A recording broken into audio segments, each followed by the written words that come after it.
اعوذ باللہ من الشیطان الرجیم بسم اللہ الرحمن الرحیم اللہم صلی علی سیدنا و مولانا محمد وعلی آل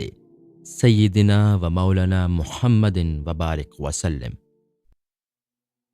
باب نمبر 52، حضرت یوسف اسبات رحمۃ اللہ علیہ کے حالات و مناقب۔ تعارف: آپ تارک الدنیا ہونے کے ساتھ ساتھ بہت عظیم عابد و متقی بھی تھے اور بڑے بڑے مشائخ سے شرف نیاز حاصل کرتے رہے۔ آپ نے ترکہ میں ملے ہوئے 70,000 دینار میں سے ایک پائی بھی اپنی ذات پر خرچ نہیں کی، بلکہ کھجور کے پتے بیچ کر اپنا خرچ چلایا کرتے تھے۔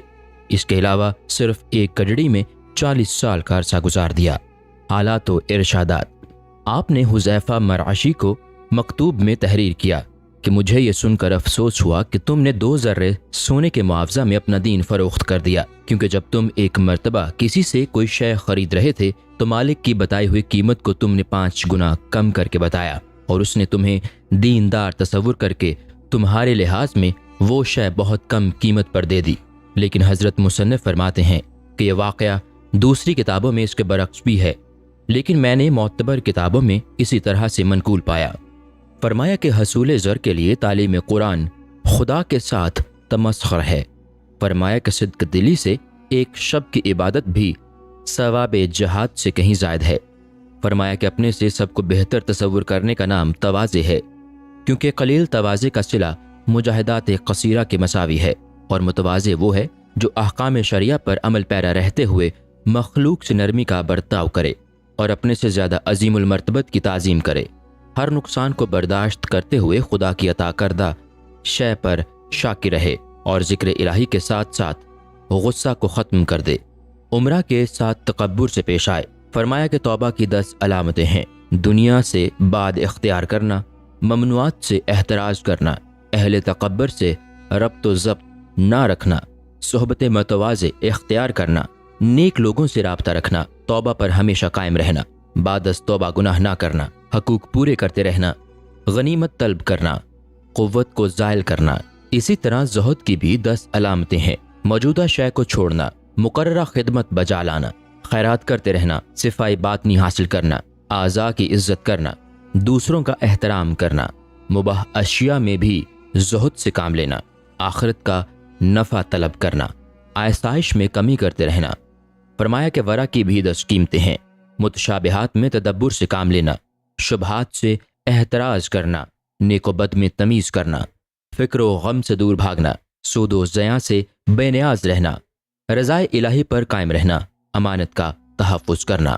مصائب دوران سے روگرداں رہنا، آفات سے پرخطر چیزوں سے کنارہ کش رہنا، فخر و تکبر کو خیر آباد کہہ دینا۔ فرمایا کہ صبر کی بھی 10 علامتیں ہیں: نفس کو روکنا، درس کو مضبوط رکھنا، طالب امن رہنا، بے صبری کو ترک کر دینا، قوت تقوی طلب کرنا، عبادت کی نگرانی کرنا، واجبات کو حد تک پہنچانا، معاملات میں صداقت اختیار کرنا، مجاہدات پر قائم رہنا، اصلاح معصیت کرتے رہنا۔ فرمایا کہ مراقبہ کی 6 علامتیں ہیں: خدا کی پسندیدہ شے کو مرغوب رکھنا، خدا کے ساتھ نیک عزم قائم رکھنا، قلت و کثرت کو من جانب اللہ تصور کرنا، خدا کے ساتھ راحت و سکون حاصل کرنا، مخلوق سے احتراز کرنا، خدا سے محبت کرنا۔ فرمایا کہ صدق کی بھی 6 علامتیں ہیں: قلب و زبان کو درست رکھنا، قول و فعل میں مطابقت قائم رکھنا، اپنی تعریف کی خواہش نہ کرنا، حکومت اختیار نہ کرنا، دنیا کو آخرت پر ترجیح نہ دینا، نفس کی مخالفت کرنا۔ فرمایا کہ توکل کی بھی 10 علامتیں ہیں: خدا کی ضمانت شدہ اشیاء سے سکون حاصل کرنا، جو میسر آ جائے اس پر شاکر رہنا، مصائب پر صبر کرنا، ارکان پر پابندی کے ساتھ عمل کرنا، بندوں کی طرح زندگی گزارنا، غرور سے احتراز کرنا، اختیارات کو معدوم کر دینا، مخلوق سے امید وابستہ نہ کرنا، حقائق میں قدم رکھنا، دقائق حاصل کرتے رہنا۔ فرمایا کہ سوچ کر عمل کرو